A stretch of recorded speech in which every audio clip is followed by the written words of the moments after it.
Good evening. അപ്പോൾ നമ്മുടെ ഇന്നത്തെ റെസിപ്പി എന്ന് പറയുന്നത് നല്ലൊരു അടിപൊളി പഴയകാല പലഹാരമാണ് ട്ടോ. പഴയകാല പലഹാരം എന്ന് പറഞ്ഞിട്ടുണ്ടെങ്കിൽ നമ്മുടെ പഴം നുറുക്കാണ്. പഴം നുറുക്ക് നമ്മൾ രണ്ട് രീതിയിൽ ഉണ്ടാക്കും.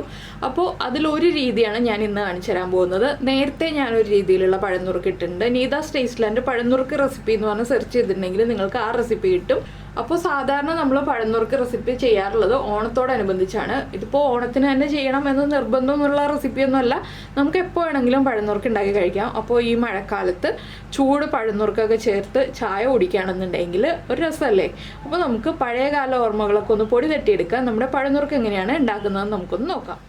നമുക്ക് നമ്മുടെ ഇൻഗ്രീഡിയൻസ് നോക്കാം. ഞാനിപ്പോൾ നന്നായിട്ട് പഴുത്ത ഒരു ഏത്തപ്പഴം എടുത്തിട്ടുണ്ട്. അതിലേക്കൊരു 50 ഗ്രാമിൽ കൂടുതൽ ശർക്കര എടുക്കാം. നിങ്ങൾക്ക് 50 ഗ്രാം മുതൽ 50 ഗ്രാമിൽ കൂടുതൽ ഒരു 65 ഗ്രാം വരെ ശർക്കര എടുക്കാം.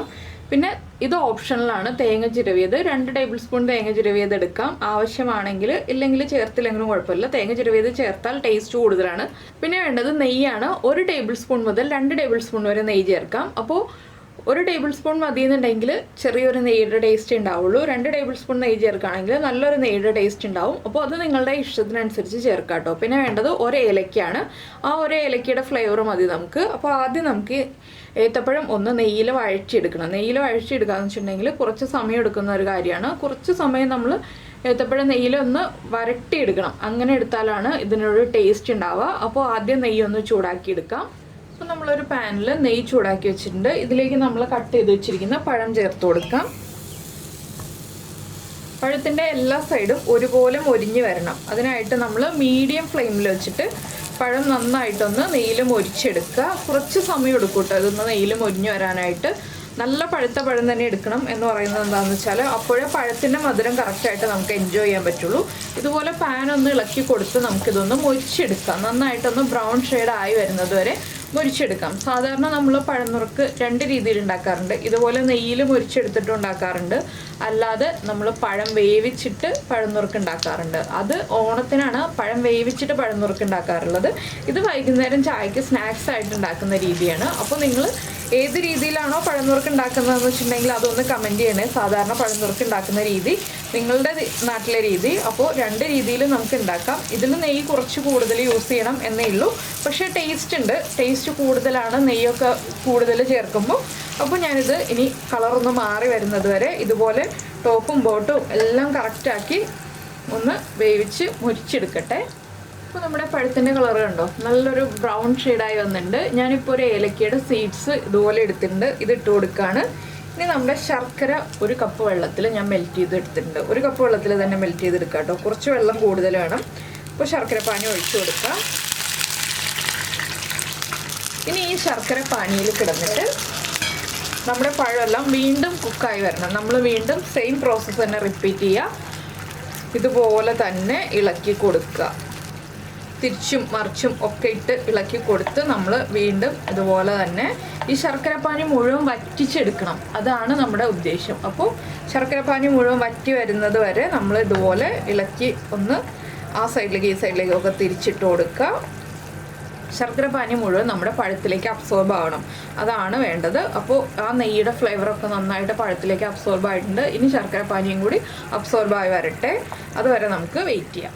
അപ്പോൾ ഇതാ നമ്മുടെ ശർക്കരപ്പാനി വറ്റി തുടങ്ങി. കണ്ടോ നന്നായിട്ട് കളറൊക്കെ മാറി വരുന്നുണ്ട് പഴത്തിൻ്റെ. നിങ്ങൾ ഏലക്ക പൊടിയാണ് ചേർക്കുന്നതെങ്കിൽ ഈ ഒരു സ്റ്റേജിൽ ഒരു 2 പിഞ്ച് ഏലക്കപ്പൊടി ചേർക്കാം കേട്ടോ. അധികം വേണ്ട ഏലക്കപ്പൊടി. അപ്പോൾ ഈ ഒരു സ്റ്റേജ് ആകുമ്പോൾ മാത്രം ചേർക്കുക. പിന്നെ തേങ്ങ ഇപ്പോൾ ചേർക്കരുത്. തേങ്ങ ലാസ്റ്റ് മാത്രം ചേർക്കുക. പിന്നെ കുറച്ചുകൂടി നെയ്യ് വേണം നമുക്ക്. ഒരു എന്താ പറയുക ഒരു 1/4 ടീസ്പൂണിൽ താഴെ നെയ്യ് വേണം. അതിപ്പോഴല്ല, കുറച്ച് കഴിയുമ്പോൾ അതും ആവശ്യമുണ്ട്. ഇതുപോലെ നമ്മൾ പഴം തിരിച്ചിട്ട് കൊടുത്തുകൊണ്ടിരിക്കണം ലാസ്റ്റ് സ്റ്റേജ് ആകുമ്പോൾ.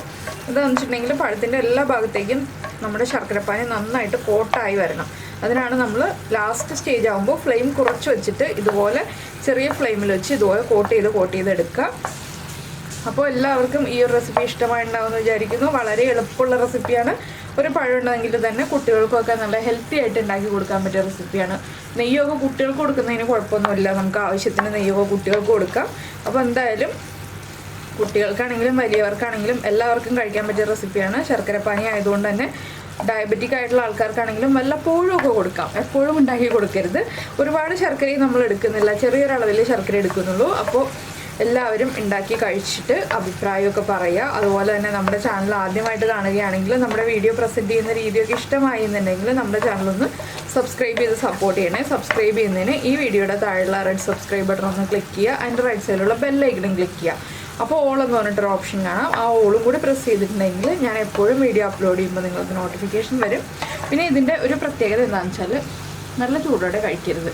ഒരിക്കലും ചൂടോടെ കഴിക്കാൻ പറ്റില്ല ശർക്കരപ്പാനിയാണ്. പക്ഷേ നന്നായിട്ട് ചൂട് മാറി ഒരു ഇളം ചൂടിൽ ചെറിയ ചെറിയ പീസുകളായിട്ട് കട്ട് ചെയ്ത് കഴിക്കുമ്പോഴാണ് നല്ലൊരു ടേസ്റ്റോടുകൂടി നമുക്ക് പഴനുറുക്ക് എൻജോയ് ചെയ്ത് കഴിക്കാൻ പറ്റുക. അപ്പോൾ ഇപ്പോൾ മഴക്കാലമാണ്. മഴക്കാലത്ത് വൈകിട്ട് നമുക്ക് വെറുതെ ഇരിക്കുമ്പോൾ എണ്ണയിൽ വറുത്ത സ്നാക്സ് അല്ലാതെ ഇതുപോലെയുള്ള സ്നാക്സൊക്കെ ഉണ്ടാക്കി കഴിക്കുക. നമ്മുടെ പഴയകാല ഓർമ്മകൾ, കുട്ടിക്കാലത്തൊക്കെ നിങ്ങളെല്ലാവരും കഴിച്ചിട്ടുള്ള റെസിപ്പി ആയിരിക്കും. ഇപ്പോൾ അത് കഴിക്കാതിരിക്കുന്നുണ്ടെങ്കിൽ ഇടയ്ക്കൊന്ന് ഓർമ്മ പുതുക്കാനായിട്ട് ഇതുപോലെയുള്ള സ്നാക്സൊക്കെ ഉണ്ടാക്കി കഴിക്കൂ. ഒരു ചേഞ്ച് അല്ലേ. അപ്പോൾ ഇനി ഈ ഒരു ശർക്കരപ്പാനി മുഴുവനായിട്ടൊന്ന് പഴത്തിലേക്കൊന്ന് പിടിച്ചു വരട്ടെ. ഞാനത് ഒന്ന് വറ്റിച്ചെടുക്കട്ടെ. അതിനുശേഷം നമുക്കൊരു ബൗളിലേക്ക് പ്രസൻറ്റ് ചെയ്യാം. പ്രസൻറ്റ് ചെയ്യുമ്പോൾ ബാക്കിയുള്ള കാര്യങ്ങൾ പറയാം. അപ്പോൾ ലാസ്റ്റ് ഒരു 1/4 ടീസ്പൂൺ നെയ്യും കൂടി ചേർക്കണം കേട്ടോ. ഇപ്പോൾ ഞാനൊരു 1/4 ടീസ്പൂൺ നെയ്യും കൂടി ചേർക്കാൻ പോവാണ്. ഫ്ലെയിം കുറച്ച് വെക്കുകയാണ്.